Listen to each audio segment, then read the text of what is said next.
반갑습니다. 골든마우스 인사드립니다. 아파트를 부동산을 사거나 사업하는 사람들은 은행에 대출들을 많이 일으킵니다. 그만큼 레버리지 효과를 이용하기도 하는데요. 금리가 올라갔을 때는 당연히 고정금리가 유리하죠. 그렇지만 지금 같은 금리가 내려갈 확률이 높다면 고정금리보다는 변동금리가 유리할 겁니다. 그렇지만요, 최근에 담보대출이나 사업자 대출을 받은 사람들 같은 경우는 이자가 내려가는 그러한 체감들이 덜할 겁니다. 실질적으로 한국은행 기준금리 같은 경우는 작년에 계속 지속적으로 올라간 3.5%에서요. 작년 10월과 11월 기준금리를 각각 0.25%씩 낮춰서 지금은 3%인데요. 내린 0.5%에 체감을 하고 계신가요? 저 같은 경우는 체감을 못하고 있습니다. 부동산 담보대출 같은 경우를 10월 기준금리 내리기 이전에 그 금리를 보니까요. 5.32%입니다. 그런데 지금은 5.07%로 내리긴 내렸지만 내린 기준금리가 내려간 그러한 폭보다는 작은데요. 대출금리 같은 경우는 보통 통상적으로 코피스 기준금리에 가상금리를 더하죠. 은행들에.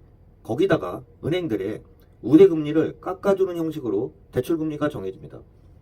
부동산 담보대출이나 사업자 대출 받는 분들 같은 경우는 체감을 하고 있다고 물어보시면 체감을 못하고 있는 분들이 많다는 답변들이 많습니다. 그러한 지적들이 많이 이어졌죠. 그러다 보니까 2월 23일 금융권에 따르면 금융감독원은 지난 1월 21일 은행 20곳에 공문을 보내 차주별 상품별로 가상금리 변동 내역과 근거 우대금리 적용 현황 등의 자료 제출을 요구했습니다. 금감원은 은행별 대출금리 변동 내역 등에 관한 세부 데이터를 취급해 기준금리 인하가 가계대출에 미치는 효과가 합리적으로 되는지 등을 검토한다는 내용들인데요. 작년 하반기부터 가계대출을 잡는 그러한 형식에 따라 코픽스 금리에 기준금리를 더하잖아요. 기준금리를 올리던가 우대금리를 내리는 그러한 형태로 그러한 방법으로 실질적인 대출을 받은 사람들의 체감이 덜하게끔 느껴졌었는데요.